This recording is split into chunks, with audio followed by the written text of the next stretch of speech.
Welcome to 5 Dubs by MDDC Press. I'm your host, Rebecca Snyder, the Executive Director of the Maryland, Delaware, and DC Press Association, which represents news media in our region. 5 Dubs focuses on the who, what, when, where, and why of local news media. We'll talk with the journalists about the stories behind the news. You can find more information about our guests in the show notes or on our website, www.5-dubs.com. Welcome. Today I am so excited to have Dan Rodricks here with us in the studio. So welcome, Dan. Thank you, Rebecca. Nice to be with you. Yeah, it's great to have you. And today we wanted to talk about sort of all the different channels, all the different opportunities and ways that journalists can interact with audiences and readers. And you've had a long and storied career, and I can't possibly sum it up as well as you can. So tell us a little bit about your trajectory and sort of what you're doing now and where you started and everything in between. Well, gee whiz, it's been almost 50 years. Actually, it's been 52 years since I had my first internship on a newspaper back in the Boston area in the 1970s. And I got hooked on newspaper work immediately. I just loved the work. I loved the environment. I loved the people that I was around. And so I made a whole career out of newspaper work. And I landed in Baltimore in 1976, and I was a reporter with the Evening Sun, the bygone Evening Sun, for a few years. But 24 years old when the managing editor decided we needed Evening Sun needed a columnist. So he pointed to me and asked me if I wanted to write a newspaper column. And it was kind of intimidating at first to think about doing that, because I was just a kid still. I'd only been in Baltimore a few years. I didn't think anybody cared what I had to say about anything. So I made it a reporter's column, a sort of a newsy, reporting-focused column. And then as time went by, I developed my own voice and started writing more opinion pieces. So that was great, But I did that for a few years, and then WBAL TV offered me a chance to do commentary once a week on the air. That was a bit intimidating, too. I had to learn how you do that, how you do TV. It was sort of like a guest appearance once a week, similar to what you might see on MSNBC now, commenting on some aspect of the news or developing a feature story. I developed feature stories for Channel 11 TV. Did that for quite a while. WBAL Radio then offered me a chance to do a radio show. So at one point in sometime in the 1980s, I was doing the column in the Evening Sun, a weekly feature on WBAL TV, and then a nightly radio show, 8 to 11 p.m. on WBAL Talk Show. People could not escape Dan Rodricks, it sounds like.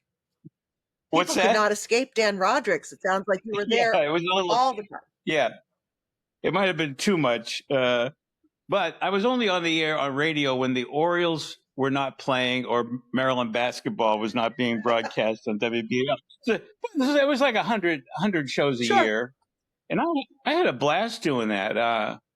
I just worked like crazy. I just enjoyed doing that. And I learned how to make radio. I learned how to make television, and I continued to write my column. And then the years went by, and WMAR TV, Channel 2, offered me a weekly television show. So after my time at WBAL, I switched over to Channel 2, WMAR, and I had a weekly it was called Rodricks for Breakfast TV show. That was a 2-hour live show. That's a lot. So that was a lot. That was the hardest I think I ever worked. I was still writing my column and doing that, but really had a blast. It was so much fun to do a live television show because you never knew when something was going to go wrong, something crazy was going to happen. But it was sort of news focused, but also it had a focus on life in Baltimore in Maryland, you know, so we did feature stories, we did serious interviews, we did a lot of light fare too on the weekends, and people liked it. I had that for about 5 years, and then there was a period when I was just writing my column again, and then WYPR radio offered me a chance to do FM radio talk show on WYPR, public interest broadcasting, and that was great. I did that for about 8 years, and then I left WYPR. I went back to the Sun. I always stayed with the Sun. I was always writing a column for the Sun 3 days a week. And then a podcast thing happened, you know, sometime around 2015 or 16. It seems like everybody suddenly was doing a podcast 100%. at a newspaper. Yeah, and newspapers especially were starting to do podcasts. So I started a podcast for the Sun. I guess I just had all this energy and ideas and just wanted to keep trying new things. So the podcast I did about 450 episodes of Roughly Speaking, it was called. And at some point there, I asked the publisher of the Sun, I said, "Are you guys making any money from this? Is this worthwhile?" I actually asked that question because we did have advertising. We had a sponsor for the podcast. But it didn't seem like this where the focus of the newspaper was, where the Sun was in those days. They were focusing on emerging news and, you know, their website, getting eyes on their website, and not so much the podcast. And I got tired actually of doing it and decided just to go back to write my column. So that was about, I don't know, in the year 2020 or so. Yeah, around the time of the pandemic, I've just been focused on my column, and then I resigned from the Sun this past January after doing the column for 46 years. It's a long time. You know what? We think it was the longest running local column in the country. I haven't been able to confirm that, but I haven't seen any evidence otherwise. Well, keep that title until proven wrong, I guess, because that is impressive. I mean, that's a really long trajectory of watching one community grow and shape. I mean, nearly 50 years. That's a lifetime. Yeah. And so, now you also, I believe you have a Substack. You're working a little bit with the Brew. What it sounds like you're still engaging with people. Like, the end of the column was not the end of Dan Rodricks. So tell us what's going on now. Well, I resigned from the Sun. I guess it's retirement time, but I didn't really want to retire. I just frankly didn't like what's happening at the Sun. I didn't like the new ownership and what the new ownership's influence on the editorial product of the Sun. It bothered me. I thought I'll give it a year and see what it's like. And then at the end of that year, I decided I'd had enough of this. So I wasn't ready to retire. I've written a couple of plays in the last 4 or 5 years, and I wanted to write a third play. So that was part of my motivation to spend some more time on the theatrical undertakings. But I also didn't feel like my column was finished. I feel like there's more Baltimore stories and Maryland stories to tell. So I offered my services to the Baltimore Fishbowl, the Baltimore Brew. They were both interested, and they were interested in different things. The Brew was interested in feature stories. The Fishbowl said, write your column, continue to write your column. So there's a little bit more opinion maybe in what I write for Fishbowl than what I write for the Brew. And then the Substack thing is very interesting to me. It kind of crept up on me. I must say, I didn't fully investigate it before I jumped in and started writing for Substack to see what would happen. And I'm really enjoying it. And I find there's plenty of things to write about and plenty of response from readers on Substack. And so that keeps me pretty busy still. And so, I mean, there's a lot to unpack there. And I definitely want to understand sort of, and I also think, gosh, if you knew what you were getting into, you wouldn't do half the things that you do anyway. Sometimes you just have to jump in and figure it out as you go along. And so I'm Correct. interested about Substack, but I kind of wanted to go back really to the start, because I was intrigued. You were a cub reporter, and then, you know, at 24 you were asked to do this column. And where do you think the differences are between being a columnist and a news reporter? And you said you had done sort of a newsy column. So can you kind of tease out some of those, sort of what you expected and then what you made it? Yeah. So at the beginning, like I said, I don't think anyone cared what I had to say about anything in terms of my opinions. And I really hadn't developed strong opinions about things yet, even at the age of 24. You know, it takes a while to know how you feel about certain things, especially some of the more controversial issues of our times. So I focused on just telling interesting stories and writing it in a way that I really worked on the writing craft. And I had mentors at the paper who helped me. We actually had what you might call salons, where the reporters, feature reporters, news reporters would sit around and evaluate each other's writing.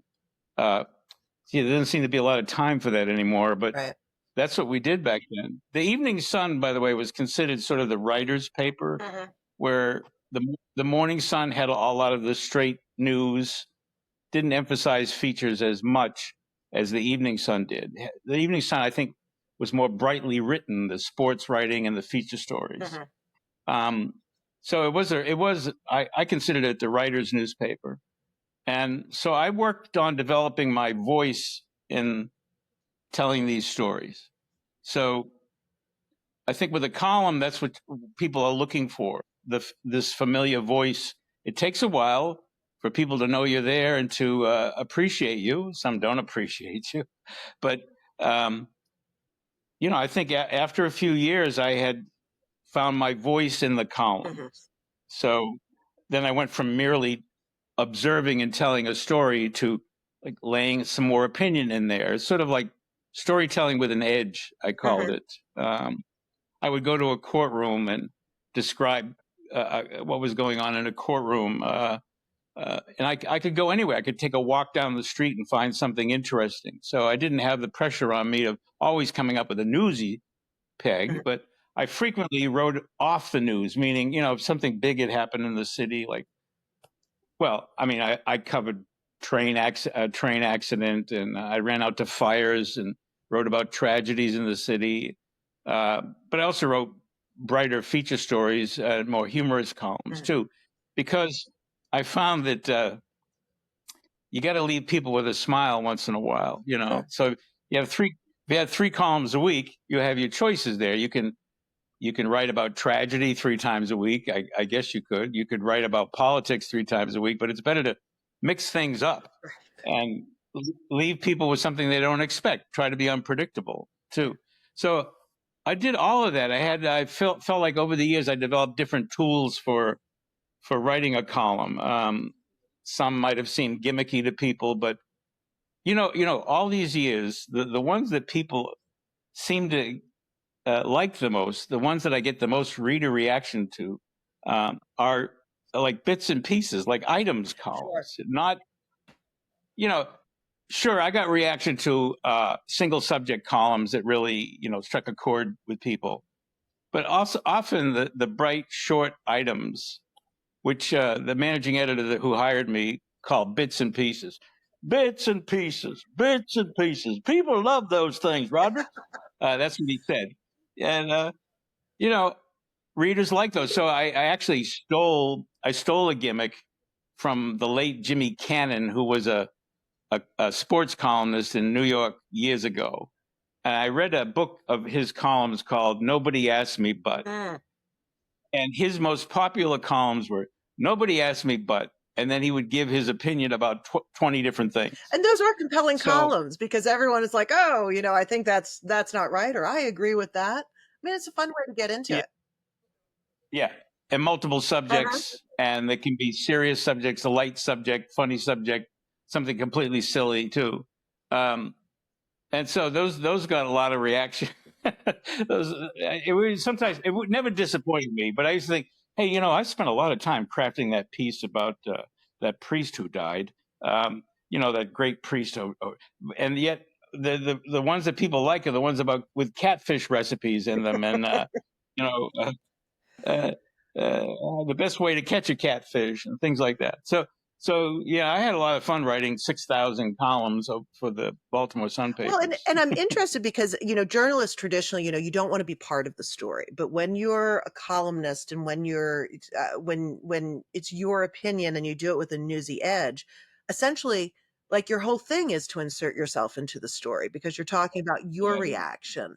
Like, did that yeah. ever create tensions for you, or did you feel like, because you've also done, you've done a lot of features, you've done sort of the lighter part, but you also aren't afraid to go to harder news and to confront topics. Right. Did you ever feel a tension between sort of putting yourself in the story and the news gathering? Well, at first I did, but after a while, I thought, well, no, this is what you're supposed to do. I mean, I read. I grew up reading some really good columnists. I read Jeremiah Murphy in the Boston Globe, uh, Mike Barnacle before he committed Hmm. plagiarism. I admired his column. Jimmy Breslin Hmm. in New York, Pete Hamill. I read those guys. Ellen Goodman in the Boston Globe. Um, and they had a voice. You sort of went to them because it's like going to listen to a song, but a familiar singer that you know. Um, and that's why I gravitated to. I wanted to hear what did Jimmy Breslin think about uh, what happened in New York last night, um, or Ellen Goodman. What's her take on the new pope or something like Hmm. that? So so I figured, well, that people in Baltimore are probably doing the same thing. Although, like I say, it took me a while to think that anybody cared what I had to say about something. Honestly, Hmm. I was very self-conscious of having an opinion. But at some point, editors said to me, go to the Freddie Gray trial, go to the trial of the governor who was on trial in Maryland. People want to know what you think about this. Go to the City Hall press conference with Sheila Dixon Hmm. resigning. People want your take on Hmm. that. So I said, okay, Let's yeah, do it. that's Well, that's my job. I'm Yeah. interested that you kind of were creating your own brand, and you definitely had sort of the Dan Rodricks as a personality, aside from Dan Rodricks, reporter and from the Sun. And I wonder, that's such a precursor, I think, to today's news media landscape, where in some ways it feels like there's so many independent journalists out there. Like you have to always be looking after your own brand, your own followers. You have social media to feed, and now Substack is kind of very much a um, either one person or small group enterprise. How do you Right. think the sort of making a name for yourself kind of feeds into what we're seeing in the media landscape today? Does it? Am I off base there? No, no, I think it does, but it goes back to really what I was saying. I said I turned to Jimmy Breslin because I wanted to get Breslin's take Hmm. on something. Ellen Goodman in the Boston Globe years ago. Uh, Maureen Dowd in the Times. Paul Krugman in the Times. Why do you go to those people? Because uh, not because they're famous, but because you want to hear what they have to say. They've become familiar to you, Hmm. right? So I think the same thing is happening on Substack now. As a matter of fact, Paul Krugman from the New York Times, who I always read and admired, is now on Substack. So I gravitate toward him. I think other readers do as well. So I don't know. I don't know that that's any different from the days when we were all published in printed newspapers as Hmm. columnists. Is it? Is it really different? Some people. I remember people saying you're the anchor man of the newspaper. Comparing a columnist with the anchor man or anchor woman on a TV station that people are familiar with, Hmm. right? Uh, people do want the familiar. Um, they learn to trust you after a while, right? Absolutely. So I think there's the same dynamic with Substack. Rebecca, I said to someone the other night, or I said to a group, I was looking at a newspaper from 1993 and a Baltimore Sun from 1993 and a Baltimore Sun from 1943. Someone gave me a stack of old newspapers to look at. And, you know, they were a one-stop shop for everything. Right. Sports, business, crossword puzzles, advertisements for dresses and high heels and wingtips and what your children's lunch is going to be at school next week. Everything was packed in. The results from Pimlico Racetrack, everything was in there, right? And then we don't really have that anymore, right? It's become atomized. All that information is around in different places. So I said to this group, I said, and these folks are older and used to having a newspaper like that. I said, there aren't many newspapers like that anymore. So you have to sort of cull from all of this your own array of sources for news, for sports, movies. I mean, we used to have film critics in the newspaper. We used to have theater critics, right? You have to sort of like pick out from the vineyard all these different entities to have your own array of information. This is more work. You can't get it all in one place anymore. But that's kind of where we are these days. Well, and I'm interested also because that atomization or fracturing of the media landscape means that like the onus is on the reader to kind of curate all the pieces that they might want to look at. And, you know, oftentimes it's so much more pleasurable and comfortable to be like, well, I'm going to look at cat videos or I'm going to do this, you know. And so what does it mean for, you know, I don't want to be like society with a capital S when we don't have sort of those curated packages that are serving the vegetables along with the cheesecake. And people can subconsciously or consciously avoid the hard subjects of the serendipity of paging through a newspaper where you might not read every article, but you're glancing through on your way to the funnies or whatnot. Like, what is that? You're exposed to it, right? Yeah. Yeah. The downside to that is that people, they select what they want, right? They select maybe what makes them comfortable, not what makes them uncomfortable. They have an aversion to reading certain opinions, for instance, or stories that make them sad. So they miss things, right? Whereas that one package newspaper from the old days, the one that was this thick, full of advertising, delivered all of that to you, most of it. So, and the downside is people end up in a sort of siloed world of information, right? Because they're doing the selecting, and you can say, well, that gives the power to the consumer, but that word curator, it doesn't exist, right? It doesn't exist there.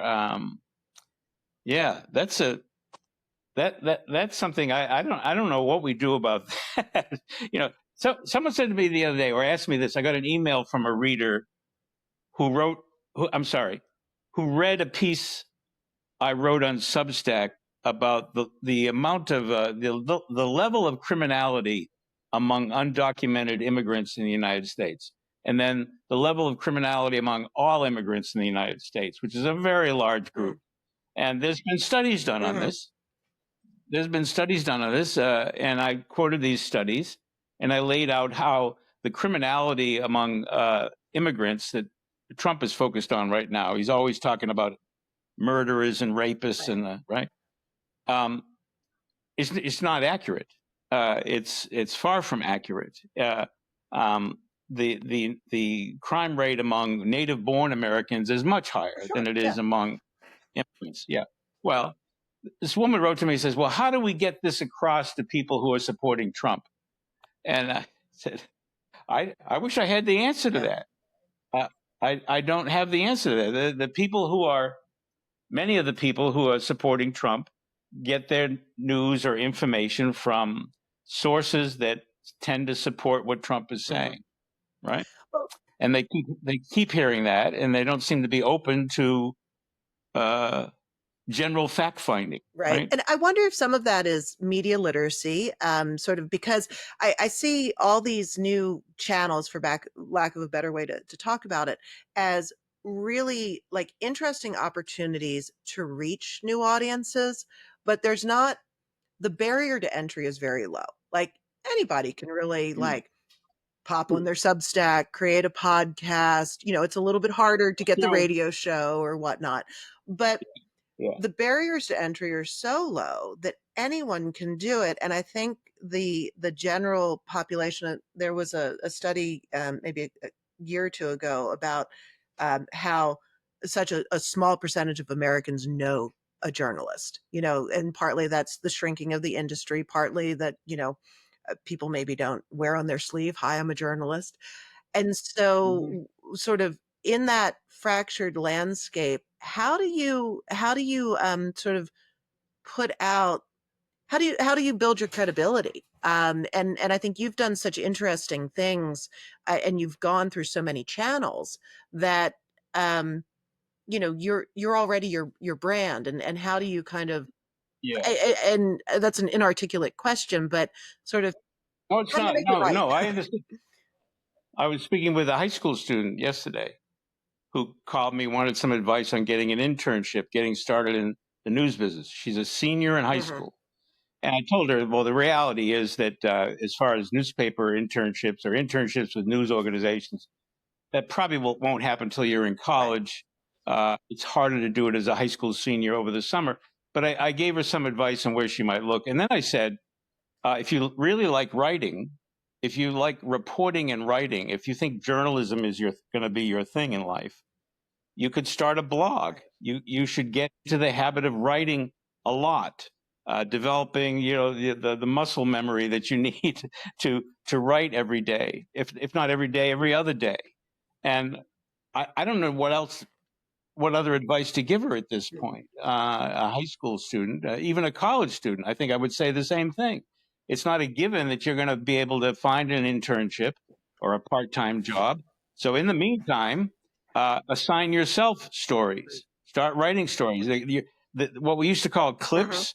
You want to show a prospective editor, employer clips. Well, that doesn't exist now. That's all online now anyway. So go do that. And I don't know. As I was speaking to her, it sounded like good advice. I hope she I hope she takes it. But I think that's how you do have to start developing your brand. I guess everybody develops a brand, right?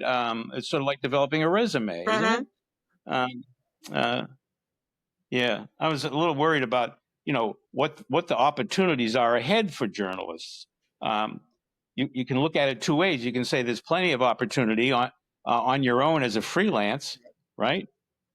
Out there in the world, writing about stuff that people see on Substack or wherever you post it. On the other hand, in traditional organizations, what we call the iron core of journalism, the wire services, the daily newspapers, the radio stations, NPR, the major TV networks, the opportunities there are more limited than they were in the past, right? Well, and it is definitely the Northwestern Northwestern has their News Deserts survey, and one of the things that they noted, I had Tim Franklin, who you probably know from your days at the Sun. Sure. He's a dean now, and he works on that project, and he was telling me that Maryland and DC they're in the top 3 for attrition of journalists over the past 10 years. So even though in Maryland we're really fortunate that every jurisdiction in the state has a print outlet, which we tag that because about 75% of news comes from those print outlets. On the radio and TV, they're pulling from print media for the most part, or wire services. That's still true. Yep, still true. And so it's really important to preserve your print. But the fact is those opportunities are fewer and far between. And I'm wondering, just with the fracturing of the landscape and all these different channels, one of the things that I get concerned about is the ability to do large scale investigative journalism when you're basically dealing with this. It's not necessarily a passion project, but when you're on your own and you have your Substack or your podcast, you're almost a single operator. It takes a lot of passion to keep going. You don't have the infrastructure because it's all coming from you, and so Yeah. how are you because you've done those sorts of passion projects. You've also worked in traditional media, you've worked in broadcast. How is it different I, and what and I think that would be hard for me to do Mhm. now, without being based at the Sun and telling an editor I need 6 months to work on a story that I really care about and I need some help with it. I think that would be hard for me to do Mhm. now. It's not. It's actually not what I want to do now. Although when I write a story for the Brew, Baltimore Brew, it takes Sure. time. It's not really investigative reporting, but it just takes time to talk to a number of people until you reach the point where you're confident you have the story, you have a solid story. But to do that kind of stuff, the project stuff, that's harder to do on your own. That's why I make donations to ProPublica. Right. And, I think that the answer is there, Mhm. um, in part. But you're right. If you're a single operator out doing this thing on Substack or wherever, or doing a podcast, it's that kind of journalism. That's hard to pull off. Mhm. Uh, yeah. So we need even at newspapers, they're having a hard time coming up with the staff to do those things, right? Right. The staff and the time that's needed to do those things.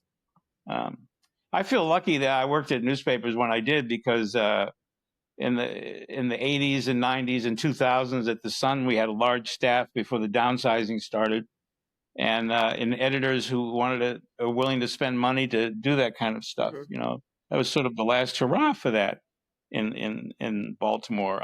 Although occasionally, every once in a while, someone comes up with a pretty good package of stuff. The Banner is doing some of that, but it takes a commitment.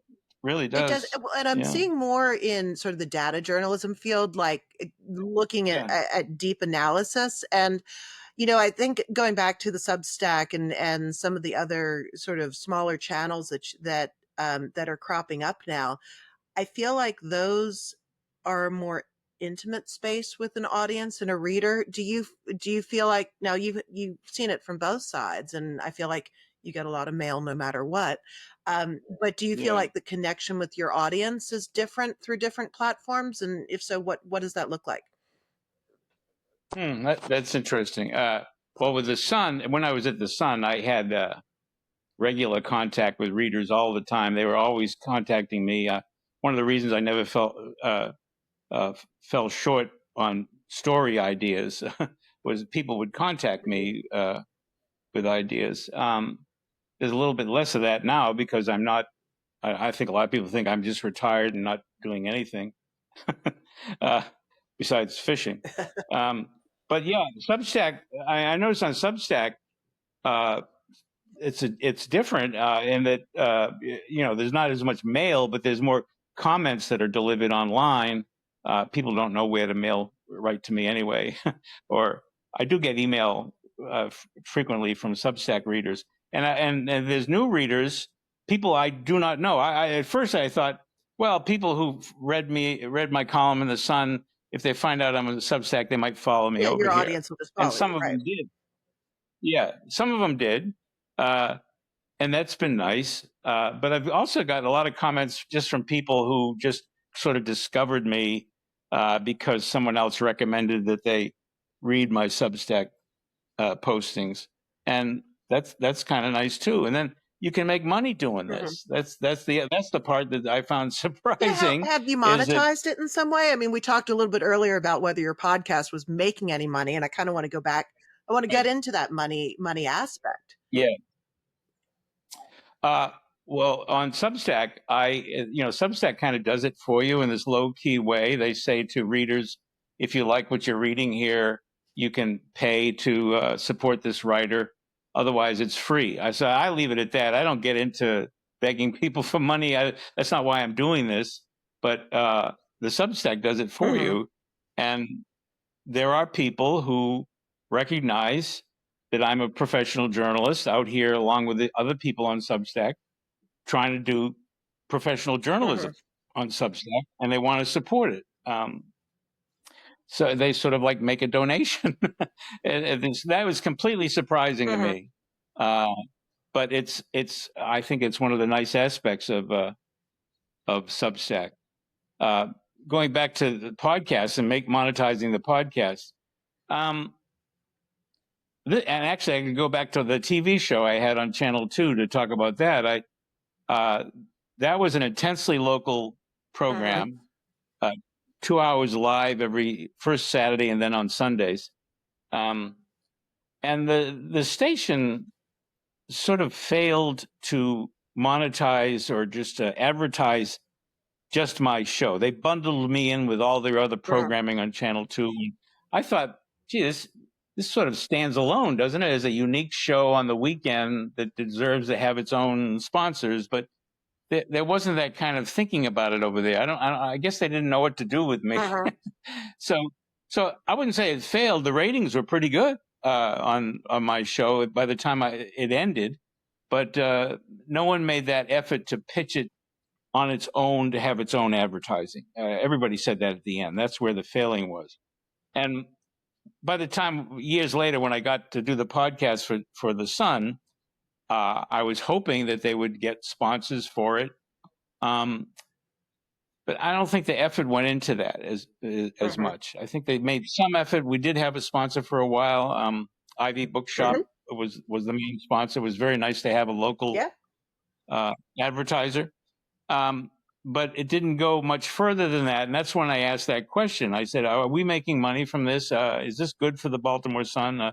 Because otherwise, I'd just rather go back to writing my column. And there was no argument to keep the podcast.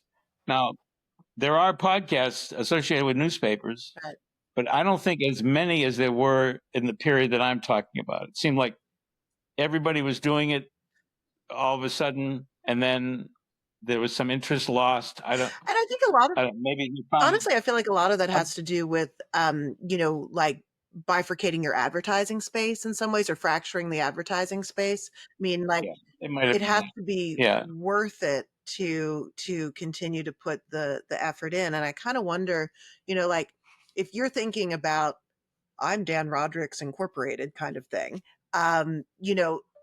is it in all the different can you piece together enough through the Substacks, through the columns, through the podcast? Like, would that ever be enough to make a living? And I think that can be very challenging for journalism in general. Like, if you're doing it all on your own and you're a single operator, like, is it enough to do more than dabble? And I think that's, and because there is a lot of successful Substack people. There's you could get if you can get the subscribers there, but I'm also just wondering, like, okay, how do you break out from the pack? How do you differentiate? And as a journalist, what I found in my work with the Press Association is journalists are horrible about talking about themselves. They have that aversion to not being to avoid being part of the story. And so how do you reconcile the idea of becoming your own brand, which seems to be necessary in this world, with doing the work and not being part of the story? Right. And also the most of us have operated in this world where there's the editorial department, the news department, journalism, and then advertising is over there. We want nothing to do with that, nothing to do with underwriters or advertisers. So if you're out on your own and sort of trying to create a career by yourself and make a living doing that on your own, you have to sort of say, oh, no, I'm going to get advertising. I'm going to take donations. I'm going to have subscribers. I'm going to go for this because this is how I'm going to make my living. And you have to say that to people. But you're right. We don't blow our own horn. We have trouble talking about ourselves like that. And traditionally, there's been this barrier between advertising and editorial, right? You don't want to get the two confused, Right. right? And I think there's real Yeah. strong reasons for that. And even, the push for philanthropic support for journalism can create this tension that, Yeah. is sort of that has to be addressed. I think it's not always, at the top of the pile, but nobody has nobody is completely unbiased wherever they Well, there's an ethical question, and if you want to stay professional, you cannot write about the people who support you. You can't. I mean, you can disclaim it and say, the Quackenbush Foundation is a supporter of my online news source. Let people know that that's the case. I still think it hurts your credibility some to even go there.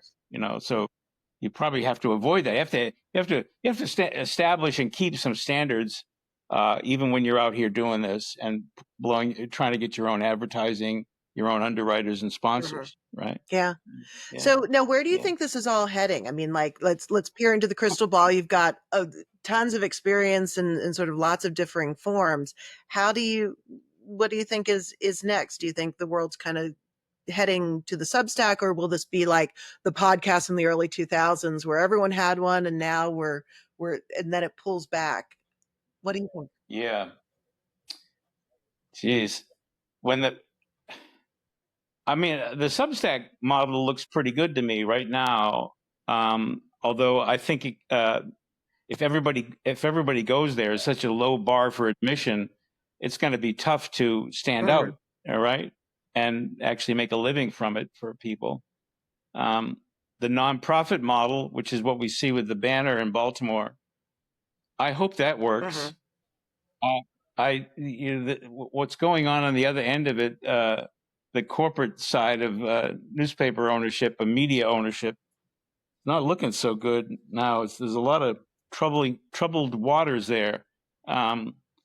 So I kind of hope that this idea of readers and listeners supporting an entity through their donations or subscriptions, I think that's where the future would be. I hope the Banner experiment works, and I hope there will be more like that. I mean, if there was a nonprofit, well, I am working for sort of a nonprofit. The Baltimore Brew They're is pretty nonprofit, right? Yeah, yeah, and the Fishbowl actually takes donations. So I think that's where it at. I mean, if anything, the Substack thing shows me that people are willing to put their money to support professional journalism, right?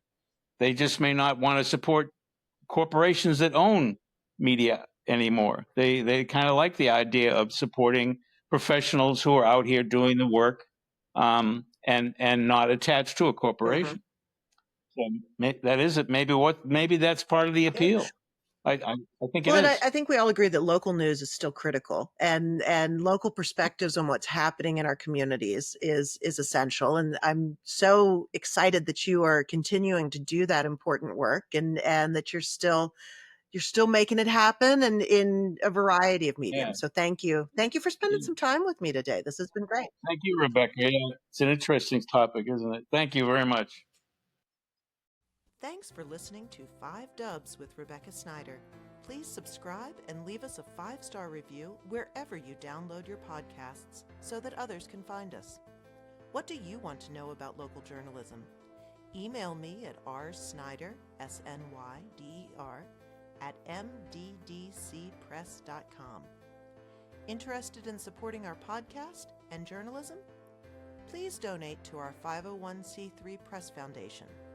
Find out more and see the full episode list and show notes at www.5-dubs.com.